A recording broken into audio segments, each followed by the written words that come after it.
നമസ്കാരം. I am Shiju George. I done the tool and making from NTTF. പക്ഷേ ഞാനിതൊരു promotion video അങ്ങനത്തെ ഒന്നുമല്ല. എന്നുവെച്ചാൽ ഞാനൊരു ഇപ്പോഴത്തെ ഇൻഡസ്ട്രിയിലുള്ള റിക്വയർമെൻറ്റിലുള്ള കാര്യമായിട്ടാണ് ഈ വീഡിയോയിൽ വരുന്നത്. അതായത് ഇപ്പോൾ ഇൻഡസ്ട്രിയിൽ ഏറ്റവും കൂടുതൽ മെക്കാനിക്കൽ സെക്ടർ, അതായത് മെക്കാനിക്കൽ സെക്ടർ എന്ന് വെച്ചാൽ ടൂൾ മേക്കിംഗ്, അതേപോലെ മെക്കാനിക്കൽ എഞ്ചിനീയറിംഗ്, അതേപോലെ മെഷീനിസ്റ്റ്, അതായത് CNC പ്രോഗ്രാമേഴ്സ്, CNC ഓപ്പറേറ്റേഴ്സിന് ഇഷ്ടംപോലെ വേക്കൻസികളുണ്ട്.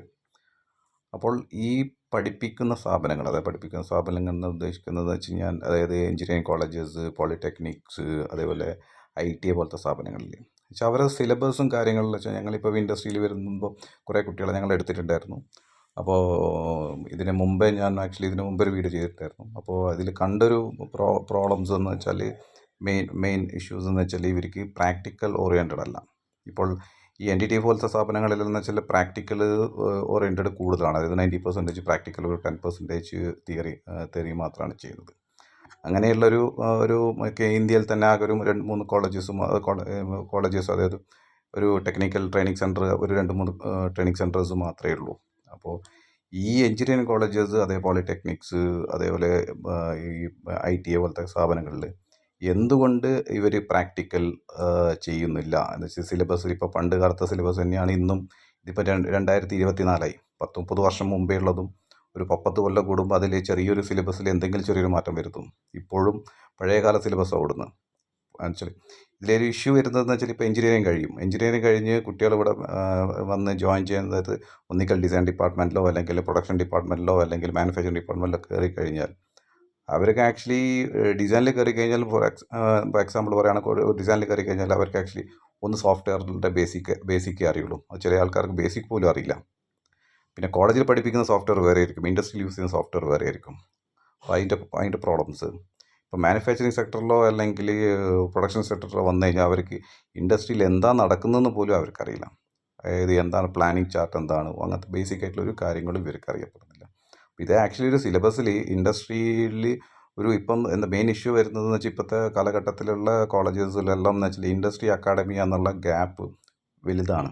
ആ ഗ്യാപ്പ് ആക്ച്വലി ഫില്ല് ചെയ്യണം. അത് എഡ്യൂക്കേഷൻ ഡിപ്പാർട്ട്മെൻറ്റോ അല്ലെങ്കിൽ യൂണിവേഴ്സിറ്റിക്കാരോ ഇതിന് ഇനീഷ്യേറ്റീവ് എടുത്ത് ചെയ്താൽ മാത്രമേ ഇപ്പോൾ വരുന്ന മെക്കാനിക്കൽ എഞ്ചിനീയേഴ്സിനെ കുറച്ചും കൂടി ഡെവലപ്പ് ചെയ്ത് ഇൻഡസ്ട്രിയിലേക്ക് കൊണ്ടുവരാൻ പറ്റും.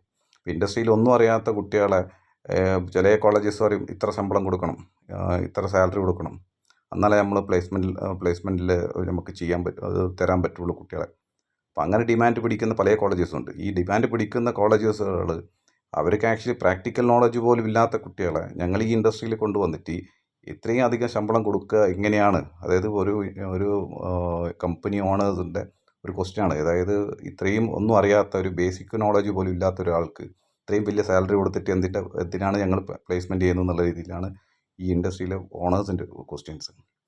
അപ്പോൾ എന്ന് വെച്ചാൽ ഇപ്പോഴത്തെ സിലബസ് അത് ഗവൺമെൻറ് ആയാലും അതേപോലെ യൂണിവേഴ്സിറ്റി ലെവലായി കഴിഞ്ഞാലും ഇവർ ആക്ച്വലി ഒന്ന് ചിന്തിക്കേണ്ടതെന്ന് വെച്ചാൽ, ഇപ്പോഴത്തെ സിലബസ് അഡ്വാൻസ്ഡ് ആയിട്ടുള്ള സിലബസ് കാര്യങ്ങൾ കൊണ്ടുവരിക. എന്നാലും മാത്രമേ ഇപ്പോഴത്തെ ഇൻഡസ്ട്രി ലെവലിൽ, അതായത് ഇപ്പോൾ ഇൻഡസ്ട്രിയിൽ എന്ന് വെച്ചാൽ ഇഷ്ടംപോലെ വേക്കൻസികളുണ്ട്. പല അതായത് ഡിസൈൻ ലെവലിലായി കഴിഞ്ഞാലും മാനുഫാക്ചറിങ് സെക്ടറിലായിക്കാലും അതായത് CNC ഓപ്പറേറ്റേഴ്സ് ആയിക്കാലും എല്ലായിടത്തും വേക്കൻസികളുണ്ട്. ടൂൾ മേക്കിംഗ് വേക്കൻസി ഉണ്ട്. ടൂൾ മേക്കിംഗ് എന്ന് വെച്ചാൽ ഭയങ്കര വേക്കൻസിയാണ്. പക്ഷേ എന്താ വെച്ചാൽ ടൂൾ മേക്കേഴ്സ് ആരുമില്ല. എല്ലാവരും ടൂൾ മേക്കിംഗ് കഴിയും. ഇപ്പം പോളിടെക്നിക് ഉണ്ട്, ഗവൺമെൻറ് പോളിടെക്നിക് ഉണ്ട്, പ്രൈവറ്റ് പോളിടെക്നിക് ഉണ്ട്. ഈ private polytechnic, government polytechnic tool മേക്കിങ്ങിൻ്റെ കാര്യം പറയണ്ട. അവർക്ക് അവിടെ സിലബസിലുള്ള ഒരു സംഭവം ടൂൾ മേക്കിങ്ങിൽ പഠിപ്പിക്കുന്നില്ല. അത് പ്രൈവറ്റ്, അതായത് എഞ്ചിനീയറിംഗ് കോളേജിനെക്കാട്ടും അബദ്ധമാണ് ഈ പോളിടെക്നിക്ക്. അതായത് ഈ ടൂൾ ആൻഡ് മേക്കിംഗ് പോളിടെക്നിക് പഠിപ്പിക്കുന്ന സ്ഥാപനങ്ങളിൽ വളരെ മോശമായ രീതിയിലാണ് ഇത് ചെയ്യുന്നത്. അതായത് ടൂൾ മേക്കിംഗ് എന്നുള്ള അത് സിലബസ് എന്ന് വെച്ചാൽ ടൂൾ മേക്കിംഗ് സിലബസും, അതായത് നമ്മളെ ഇൻഡസ്ട്രിയിലേക്ക് വരുമ്പോൾ ഉള്ള സിലബസ് വഴി യാതൊരു മാച്ചിങ്ങും ഇല്ല. അതായത് അവർ പഠിപ്പിക്കുന്ന എന്തെല്ലോ ബേസിക് ആയിട്ടുള്ള കുറേ കാര്യങ്ങളാണ് ടൂൾ മേക്കിംഗ് പഠിക്കുന്നത്. ടൂൾ മേക്കിംഗ് പഠിപ്പിക്കുന്ന ആൾക്കാരാണെങ്കിലും BTech കഴിഞ്ഞ ടീമാണ് പഠിപ്പിക്കുന്നത്. ഈ BTechകാർ ടൂൾ ആൻഡ് മേക്കിംഗ് പഠിക്കുന്നില്ല. അവർക്ക് ജസ്റ്റ് ഇൻട്രഡക്ഷൻ മാത്രമേ സിലബസിലുള്ളൂ.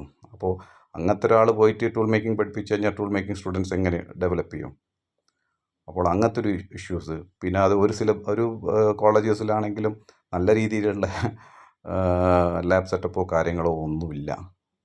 എല്ലാവരും മിനിമം അതായത് വിരലിലെണ്ണാൻ പറ്റുന്ന കോളേജിൽ മാത്രമേ ഉള്ളൂ ഹൈ 5 ലാബ് സെറ്റപ്പും കാര്യങ്ങളും ഉള്ളത്. ബാക്കി എല്ലാ കാര്യവും കാണാം. ഗവൺമെൻറ് എഞ്ചിനീയറിംഗ് കോളേജിൻ്റെ കാര്യം പോളിടെക്നിക്കിൻ്റെ കാര്യം പറയേണ്ട ആവശ്യമില്ല. അവിടുത്തെ സ്റ്റാഫെല്ലാം എന്ന് വെച്ചാൽ പഴയ സിലബസ് തന്നെ അവർ സിലബസ് തന്നെ യൂസ് ചെയ്തുകൊണ്ടിരിക്കുന്നത്. എന്ന് വെച്ചാൽ അവർ ഒരു അപ്ഗ്രഡേഷൻ എന്നുള്ള രീതിയിൽ കൊടുക്കണ്ടേ. ഈ പ്രൈവറ്റ് ഇൻസ്റ്റിറ്റ്യൂഷനിലാണെങ്കിൽ അവർ എന്തെങ്കിലും അപ്ഗ്രഡേഷൻ എന്ന് വെച്ചാൽ പ്രൈവറ്റ് യൂണിവേഴ്സിറ്റിയിലുള്ള കോളേജ് ഇപ്പം പ്രൈവറ്റ് യൂണിവേഴ്സിറ്റിയിലുണ്ട്. പ്രൈവറ്റ് യൂണിവേഴ്സിറ്റികൾ യൂസ് ചെയ്യുന്ന അഡ്വാൻസ്ഡ് ആയിട്ടുള്ള ടെക്നോളജിയാണ് യൂസ് ചെയ്യുന്നത്. പക്ഷേ ഇപ്പോഴുള്ള ബാക്കിയുള്ള യൂണിവേഴ്സിറ്റികൾ ഗവൺമെൻറ് ലെവലിലുള്ള യൂണിവേഴ്സിറ്റികൾ ഇപ്പോഴും യൂസ് ചെയ്യുന്ന പഴയകാല സിലബസാണ്. ആ സിലബസ് അപ്ഗ്രേഡ് ചെയ്യണം. എന്നാലും മാത്രമേ ഞങ്ങൾ ഇൻഡസ്ട്രിയിലേക്കുള്ള ഒരു ഡെവലപ്മെൻറ്റ് നടക്കുകയുള്ളൂ. അതായത് അതായത് നമുക്ക് സ്റ്റാഫിനെ കിട്ടാൻ വളരെ ബുദ്ധിമുട്ടാണ് ഇപ്പോഴത്തെ രീതിയിൽ. പിന്നെ അതേപോലെ പല ചെറിയ ചെറിയ ട്രെയിനിങ് സെൻറ്റേഴ്സ് ഉണ്ട്. അതും അതിൻ്റെ ഇപ്പോഴത്തെ മെയിനായിട്ടുള്ള വരുന്നതാണ് CNC programming, robotics, AI, IoT എല്ലാം. അപ്പോൾ ഇതിന് കോളേജിൽ പോയിട്ട് പഠിക്കുന്ന സ്ഥാപനങ്ങളുണ്ട്.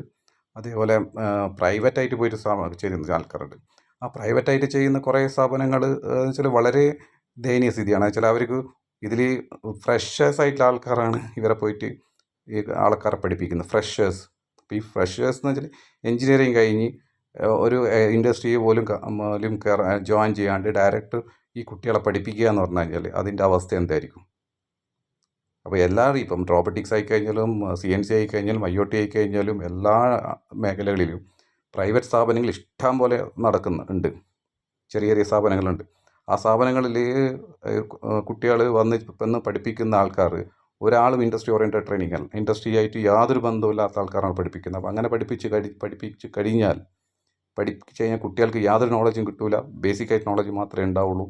ഒരു ഇതും കാര്യമില്ല. അത് മെയിനായിട്ട് ചിന്തിക്കേണ്ടത് പേരൻസാണ്. പേരൻസ് എന്ന് വെച്ചാൽ ഒരു കോളേജിലോ അല്ലെങ്കിൽ ഏതെങ്കിലും പ്രൈവറ്റ് ഇൻസ്റ്റിറ്റ്യൂട്ടിലോ പോയി അഡ്മിഷൻ എടുക്കുന്ന സമയത്ത് ഫസ്റ്റ് ആ കോളേജിൻ്റെ ബാക്ക്ഗ്രൗണ്ട്, അവിടുത്തെ സ്റ്റാഫ് ഫാക്കൽറ്റീസിൻ്റെ ബാക്ക്ഗ്രൗണ്ട്, എന്താണ് അവരുടെ ക്വാളിഫിക്കേഷൻ, അവർക്ക് എത്രത്തോളം ഇൻഡസ്ട്രി എക്സ്പീരിയൻസ്, ഇങ്ങനെയെല്ലാം ചെയ്ത് നോക്കിക്കഴിഞ്ഞാൽ മാത്രമേ നല്ലൊരു കുട്ടികൾക്കൊരു നല്ല രീതിയിലുള്ള ഭാവിയിലുള്ള ഒരു ഇൻസ്റ്റിറ്റ്യൂഷനിലോ ഇലക്ട്രോണിക് സെൻറ്ററിലോ പഠിച്ച് ഇൻഡസ്ട്രിയിലേക്ക് വരാൻ പറ്റുള്ളൂ. അപ്പോൾ ഇത് ഞങ്ങൾ ആക്ച്വലി ഇവിടെ ഞങ്ങളുടെ അടുത്ത് ഇൻ്റർവ്യൂവിന് വരുന്ന സമയത്തുള്ള കുറേ കുട്ടികളെ പ്രശ്നങ്ങളാണ്. അവർക്കൊരു ബേസിക്കായിട്ട് ഒരു കാര്യങ്ങളും അറിയില്ല. അപ്പോൾ ആ ഒരു ഇതിലാണ്. അപ്പോൾ അത് എന്താണ് നിങ്ങൾ ഒരു അഭിപ്രായം പറയണം. അതായത് ഇപ്പം ഇൻഡസ്ട്രിയിൽ ഇപ്പം ഇഷ്ടംപോലെ വേക്കൻസികളുണ്ട്. അപ്പോൾ ഈ കോളേജുകളിൽ പ്രാക്ടിക്കൽ സംഭവമില്ല. അപ്പോൾ ഇല്ലാത്തടത്തോളം കാലം വന്നു കഴിഞ്ഞാൽ നമുക്ക് ഇൻഡസ്ട്രിയിൽ ബുദ്ധിമുട്ടാണ്. അപ്പോൾ അതുകൊണ്ട് എന്താണ് അതിന് ഒരു സൊല്യൂഷൻ എന്നുള്ളൊരു ആർക്കെങ്കിലും ഒന്നും അഭിപ്രായം പറയാൻ പറ്റുമെങ്കിൽ പറയാം.